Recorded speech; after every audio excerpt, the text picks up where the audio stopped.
ஒரு மகிழ்ச்சியான செய்தி. இதயம் நல்லெண்ணெயின் விலை லிட்டருக்கு ரூபாய் 105 குறைஞ்சிருக்கு.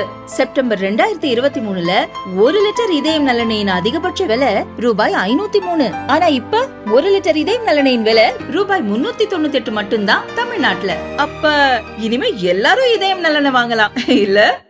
ஏப்ரல் 22 நடந்த பஹல்காம் பயங்கரவாத தாக்குதலுக்கு மே 7 அதிகாலை ஆபரேஷன் சிந்தூர் மூலம் இந்திய ராணுவம் பாகிஸ்தானுக்கு பதிலடி தந்தது.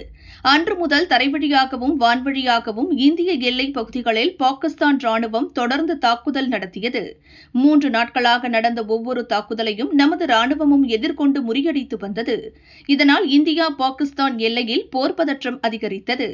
இந்த பதற்றங்களுக்கு மத்தியில் அமெரிக்க வெளியுறவு செயலாளர் மார்கோ ரூபியோ இரு தரப்புடனும் பேச்சுவார்த்தை நடத்தினார். இந்நிலையில் இந்தியாவும் பாகிஸ்தானும் தாக்குதலை நிறுத்த சம்மதம் தெரிவித்திருப்பதாக அமெரிக்க அதிபர் டொனால்டு டிரம்ப் இன்று மாலை திடீரென அறிவித்தார். அவரது அறிவிப்பு வெளியான சிறிது நேரத்தில் இருதரப்பு சண்டை நிறுத்தத்தை இந்திய வெளியுறவு செயலர் விக்ரம் மிஸ்ரியும் உறுதி செய்தார். மாலை 5 மணியிலிருந்து தாக்குதல் நிறுத்தம் அமலானது.